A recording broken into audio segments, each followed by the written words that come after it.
Personal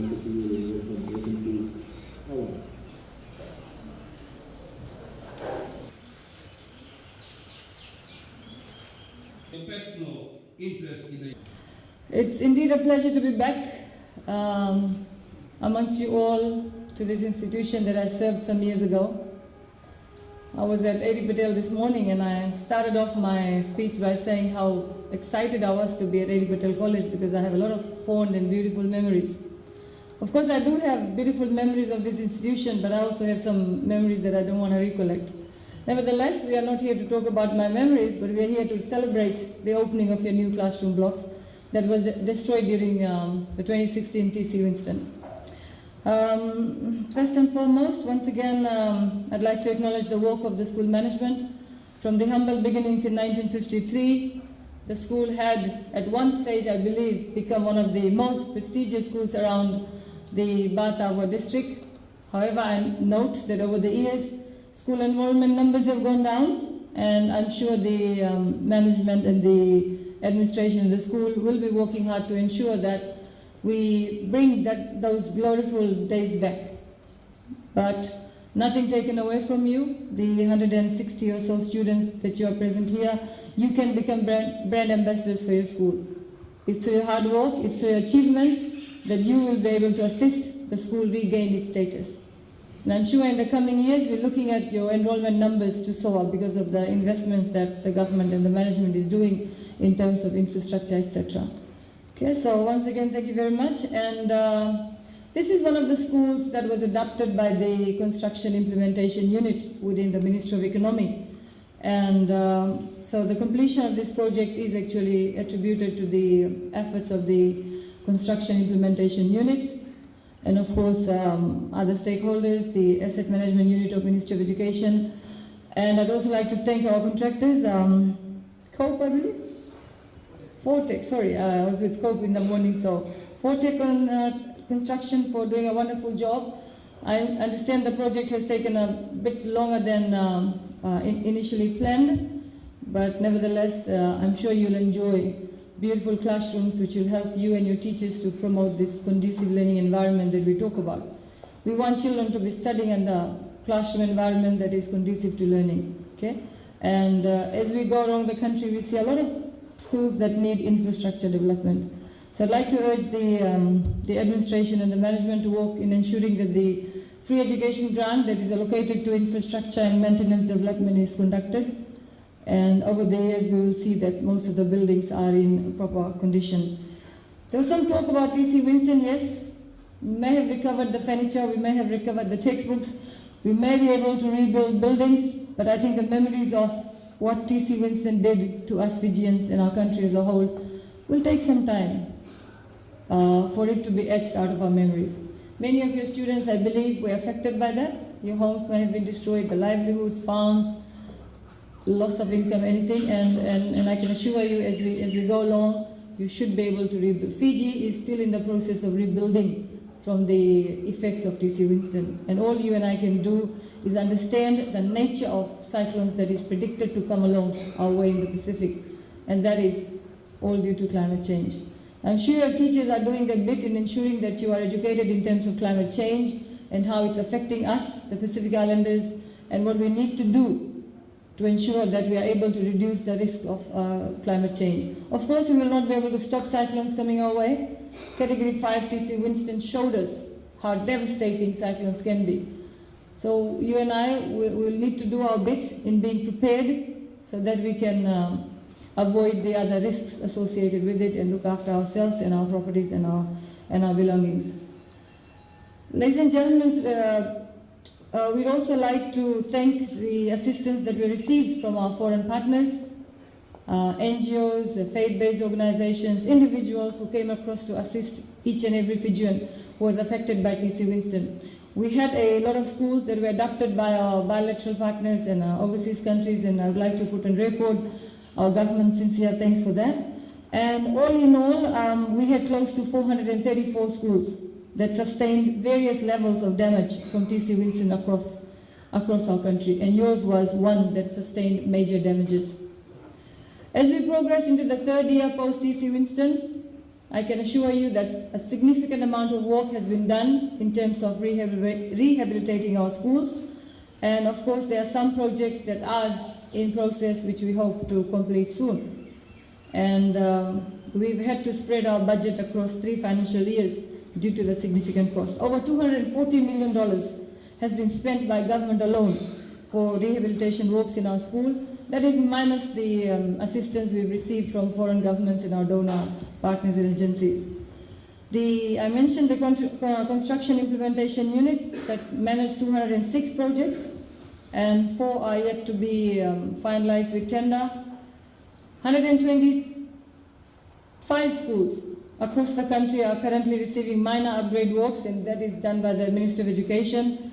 We have constructed over 400 new buildings and upgraded 1,350 buildings so far, and that is indeed a mammoth task, and we have been successful in that. Ladies and gentlemen, we are also working, and I think this is just for the management and the school administration. We are looking at the review of the school maintenance handbook to ensure that continuous and consistent and regular maintenance work is carried out in all our schools. We are also looking at reviewing of the education in emergency policy and adopting the Build Back Better principle for all future constructions. You may argue that constructions have taken long. Yes, they have taken long. Some have taken well over a year, for the simple fact that we want to build back better. We want to build back classrooms and buildings and homes which can withstand Category 5 cyclone in future. And I'm sure the wait has been worthwhile. Coming back to your school students, like I said, you've become an established institution with proven academic record. Numbers should not be a deterring factor to the teachers. I think you should be lucky you are teaching class sizes which are pretty small. Go to schools where you have class sizes well over 40, 45. Okay, so to the teachers, take it up as a challenge.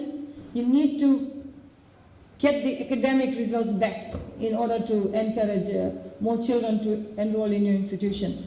I was having a word with Ambassador Arya, and he said there are other schools in the same vicinity that take a lot of students by offering other incentives. And while I do not agree with that, because I believe that students should enroll in a school based on the merits of the school alone. The name of the school, the quality of students coming out of the school, your achievements should be enough to encourage children to join your school. So like I said, the students here, 160 of you, you can be very good ambassadors for this school. Okay, there's a lot of potential here. And I'd like to wish you at this stage the very best for external examinations and wish you all the success.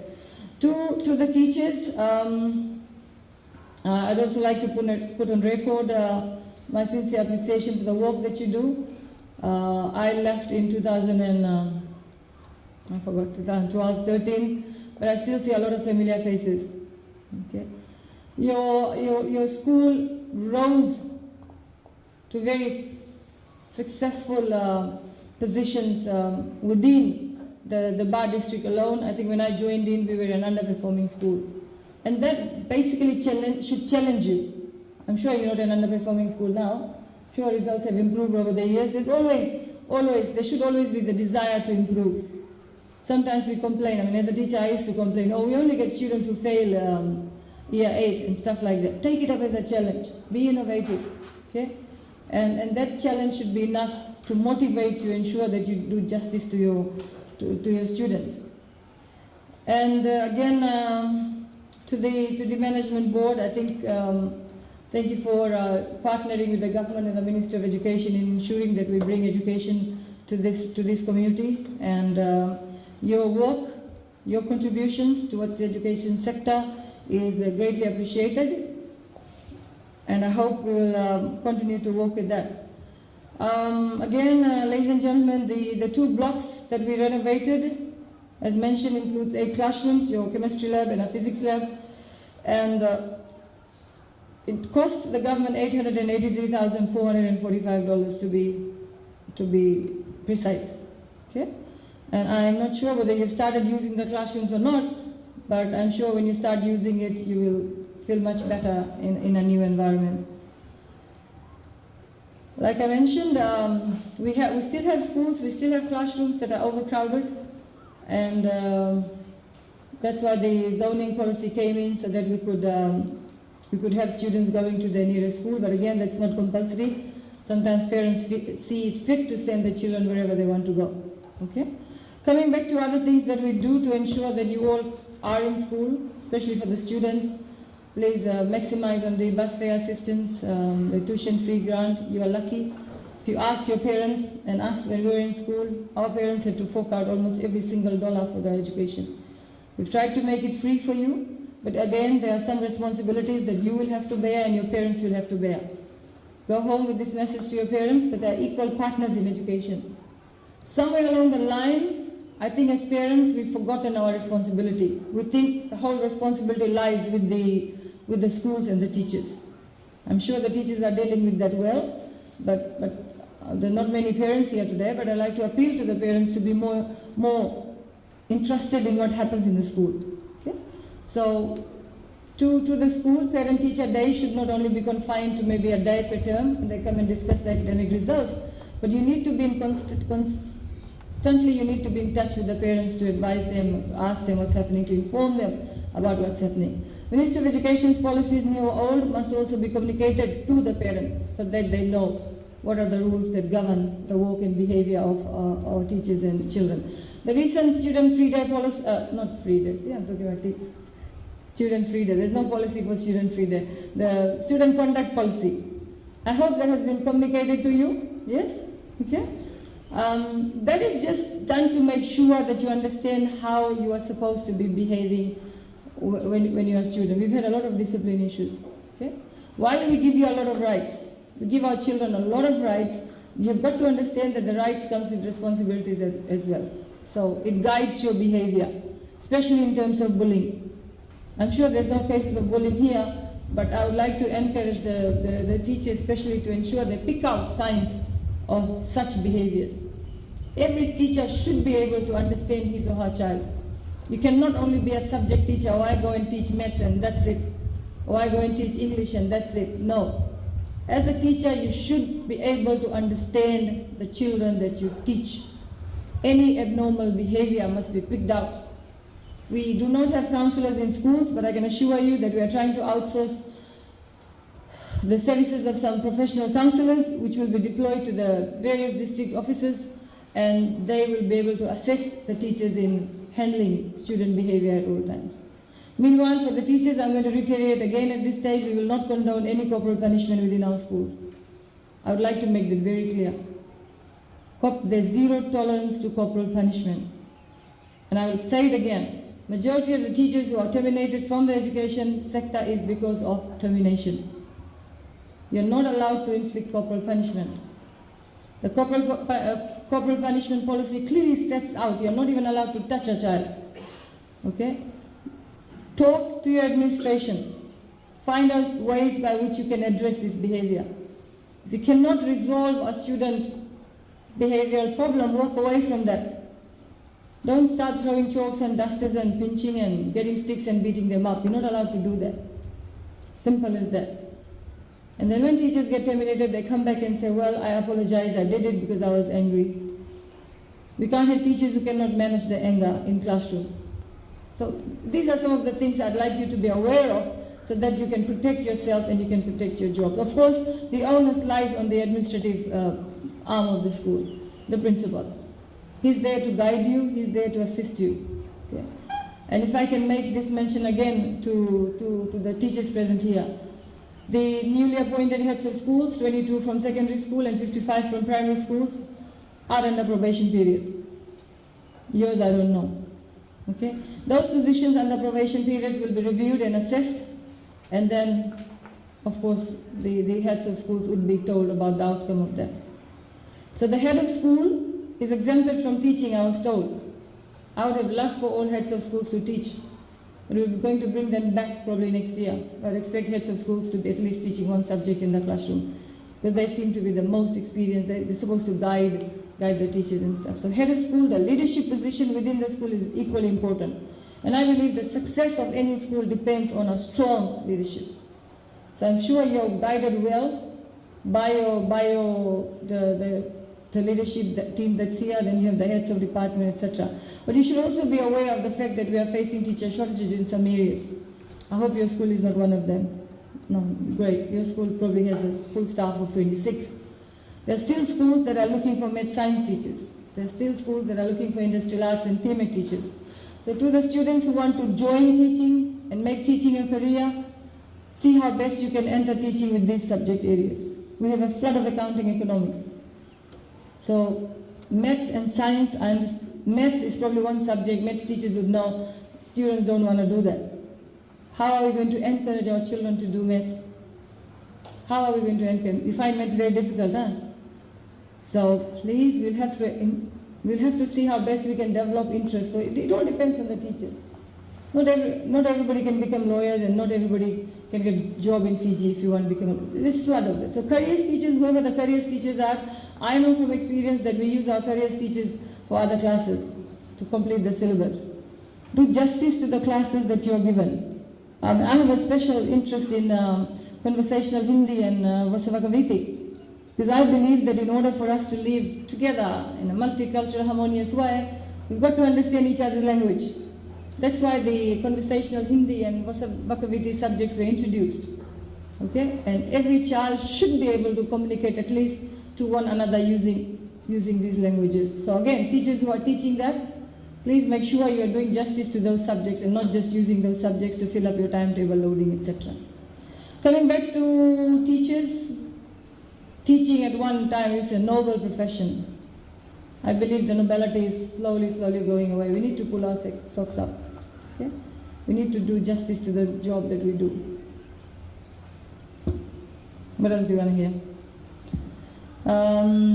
Again, like I said, the parents and guardians are not here. But take back home and remind your parents about the roles that they have. Okay? And so to the students, at the end of the day, you may have the most dedicated, the most intelligent teachers teaching you, right? But all of that will not matter at all if you are not committed. As I look across, I see smart, smiling faces, wearing a uniform with such pride. You sang the national anthem with such pride. Okay? Each one of you can make a difference. That's the whole idea. You may not be academically gifted, but you may have certain gift that the other person doesn't have. That's why this school has vocational education, I believe. We have vocational education? No, okay.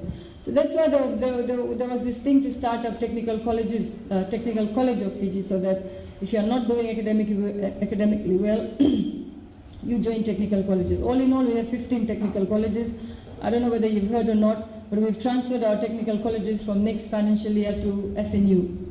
So now, FNU will be taking over technical colleges. So if you believe that you are not doing too well, don't be pressured by your teachers. Just because the teacher wants 100% maths pass, he says, oh, you're not doing good in maths, go join technical college. No, don't do that. It has to be your choice. You know very well you're not doing good in academic subjects, you have a choice. You have a career pathway. Go and do some short courses, go and do your certificates, diploma, and of course, from there you can make your careers. But don't give up. We want all children to be in school, wherever you are. Okay? We are doing our part to make sure you make time. Make time to be in school. Whatever the school rule says. Somebody wrote to me yesterday and said, my child arrived in school at 8:10 and the principal didn't allow him in the school. Well, 8 o'clock is the school time. It's your job to wake up early, it's your job to catch the bus, and it's your job to come to school on time. So if schools have rules, you have to adhere to that. Okay, there's a lot of expectations around us now. Parents have a lot of expectations. We have a lot of expectations. Teachers have a lot of expectations from you. The management has a lot of expectations from the teachers to take this school to another level. So if we all work in a united front, I'm sure you and I will be able to take this country forward. So like I said, it's only you who can succeed in life if you want to. The teachers can do all they can do, we can do all we can do. We can build the best buildings across the country for DAV College. But if the students are not interested, there's very little we can do. Okay? And of course, parental responsibilities as well. So to the students, I urge you all to make the best of these newly built facilities. said to the A.D. Patel College students, you are our future. You are Fiji's future. And of course, one day you'll become leaders. And I wish and pray that one day you rise above all the challenges and take my place. Because wherever I go, I attach my name to all the schools. I attribute my credit to all my teachers, always. I attribute my success to all my students because I've also learned a lot from students. So it's not one person's success is not just one person's. The challenges that you go through, the hard times that you go through, the things that you go through, the people that you meet, the friends that you make, the enemies that you make, they all help you become a better person. Okay, so, and I wish one day when I'm old and probably gone, one of you will take over my place and you take the podium and say, look, somebody inspired me. I'm here because I'm here. Nobody inspired me actually. Maybe I was just lucky, but not everybody is lucky. Okay, but search that inner strength in you, each one of you. If I look back 20 years, when not 20, if I look back 25, 30 years when I started teaching, I never knew that my career would take me here, and I never even dreamt that one day I would hold this portfolio, which I hold very close to my heart. Because I, for one, strongly believe that education will take you to places, believe me, it will take you to the greatest of places. You've got to be committed. There's no barriers in education. You don't have to be rich to be educated. You don't have to be poor not to be educated. Get that? Ability, disability, poverty, everything is just an obstacle on the way. Kick it and move on. And success will always, always be yours. But if that drive is not within you, believe me, it will be very difficult to achieve. Got that? Right? So I'm sure that with hard work and with our support, with your parents' support and sheer determination, you will achieve success. Okay? And that will be probably a very proud moment for your parents and your teachers and all like that. And of course, as your Minister of Education, I again say, work hard and take advantage of the opportunities. Year 13 students, please strive for the National Topper Scheme. Okay? It will be a very proud moment for your school when one of your students or all your students qualify for the Topper Scheme. And for that, you have to be the top student of Fiji in your year 13. And I'm sure, I don't know whether we've had toppers from here or not. No, but make a mark this year. Year 13 students, where are you? You are. Come on, go for it. Okay? And I'll be there to sign up your scholarship for you. Take it. All of you can go for that. I'm sure you have a good bunch of teachers. Very good bunch of teachers. If they're not good, tell me. We'll put them in Ireland somewhere. No, just joking. Okay? I'm sure you have the best group of teachers under good leadership. You have experienced teachers. Teachers I worked with some years ago. They've been in the system for long and they're guiding you. If you haven't set a goal for yourself, especially for the year 13 students, set a goal for yourself. This is what I'm going to do. Go do some research about career opportunities in the country. Okay? We'll get our careers teachers to come out more often and talk to you. Say, I'm going to get that National Topper Scholarship in engineering or whatever your field is. Go for it. Okay? Go for it. I'd like to wish you well for that. To the teachers, I'm sure you're looked after well. Okay? And I wish you all the very best as well. Remember, nothing, no challenge is as big as something that you cannot handle. Okay? Some days will be good, some days will be bad. Some relationships would be good, some would be bad. Forge a very professional relationship with each other. Forge a very professional relationship with your leadership team. I go to schools where I'm told that the principal favors this one or this HOD favors that one, this HOD doesn't want to give me this class. I think we should be well past that. In terms of professionalism, we need to step away from that. Groupism, favoritism. I think this school is one of the schools I worked in which are favored for groupism. And I don't shy away from saying that. I hope it's not that case anymore because we don't tolerate groupism. We don't tolerate favoritism. Every teacher should be treated equally with dignity and respect by everybody. By the students, by the management, by the leadership. That's the way forward. Otherwise, we'll continue to be divided. The morale of the teachers will go down. Of course, they'll bring that morale to the classroom. They will not teach you with 100% energy because there's something going on out there. I'm sure things have changed here, and I'd love to see that change and the teamwork that is needed. Okay? And like I said, in the coming years, as long as I'm there in my term, I'd love to see DAV rise above whatever challenges you may be facing. We have a good set of teachers. We are there to support you. The infrastructure developments are going on. Sports, extracurricular activities, all are equally important. And we want every child to be exposed to that. Sporting activities, extracurricular activities, whatever. Find opportunities to take your children out. Any activity that comes in, participate in that. Okay, this is a very strong religious and cultural based institution. Give it a lot of respect. Whichever institution you go to, respect for the culture must be paramount. Simple as that. Whether it's a new principal, whether it's a new HOD, whether it's a child, whether it's a new teacher, any school and wherever you go, every school has a set of its own ethos and culture.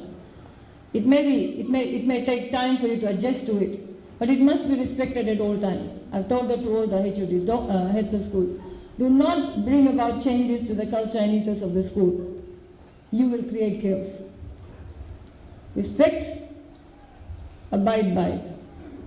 Okay? But again, if there has to be flexibility, I'm sure you all can work together and make it and work in a more flexible manner. We live in the 21st century. There's nothing etched in ink that cannot be changed. But all in all, be happy. Happy teachers, happy classroom, happy children, happy Fiji. Okay? Look after your health, that's also very important. I'm sure you're aware of the health issues plaguing Fiji. Fiji probably ranks one of the highest countries in the Pacific when it comes to NCDs. Early deaths, stress. Our work is stress related. Remember that you have to deal with 100 students per day, 30 med students. How do you deal with that stress?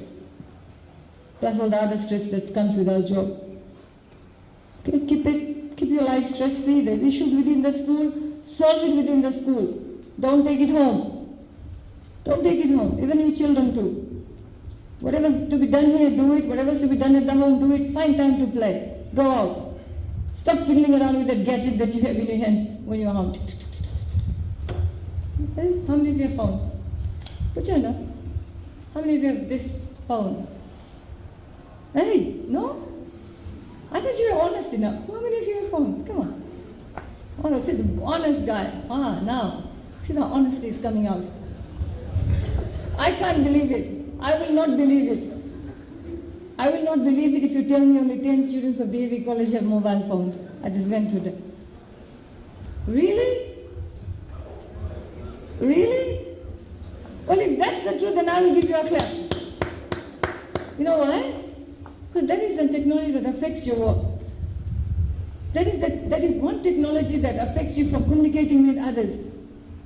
Because you're so much into this, into others' lives. Who's doing what? Whose status is this one? One selfie there? Who's going where? You're so interested in other people's life that you forget to devote that time to your studies and stuff. If that's the truth, then congratulations, but I know that's not the truth. I know that's not the truth. Okay? So what I'm trying to say is please manage your time well. Phones are good technologies. Communicate with people. Communicate with the right people. Okay? Use it for research. Things like that. Use it for learning. Of course, a lot of us use it for socializing. What does it do? Students, your time should be confined to your studies. So you sit at the dinner table and you... You don't know that? Yes. How many of you go home and actually spend 1 hour talking to your mom? Just go, leave your bag and run to your mom, hug and cuddle and say, Ma, this is how my day went. How many of you do that? My children don't do it. How many of you do that? Tell me. Very rarely, eh? We've lost that. Talk to your parents. If you have a grandmother at the house, go talk to your grandmother. Say, you know what, this is what happened, this is what I learned. I know it sounds all boring now, but we need to get that communicating ability back. That's why your parents don't know what you do in school and you basically don't know what your mom does all day at the house. She cooks food for you, oh, what's for dinner, what's will I eat, and go. Balance your life. These days will not come back. I wish I could go back to my secondary school days. Too late. Too late. Enjoy your young days. Put it to good use with positive energy. People who can have a positive impact in your lives. Make good friends. Stay away from issues like what? Smoking, drugs, peer pressure, all that. Then you'd be surprised about the issues that come to me regarding children in schools. So many. And that could easily be resolved if you were communicating with your parents. So parental role, I think for teachers, it's very important that you communicate this with the parents of your children. How important it is for them to communicate.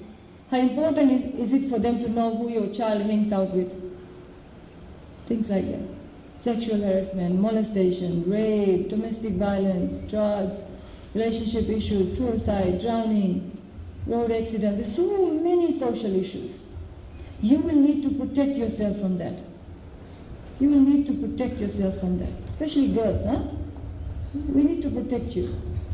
Who you hang out with, what bus you take, who you spend time with, who your friends are, who your internet friends are. Very important for you to know that.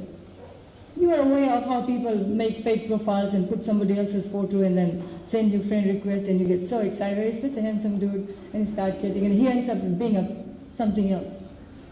These are realities of life.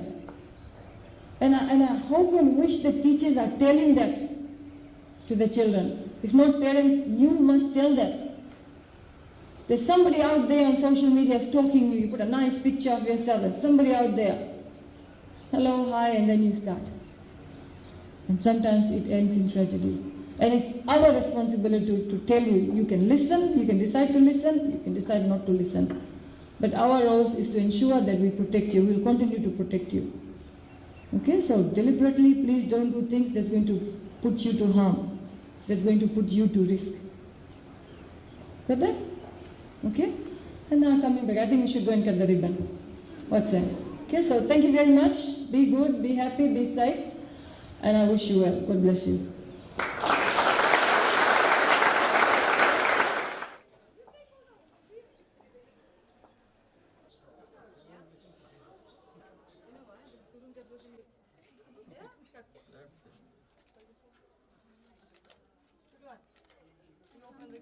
Video.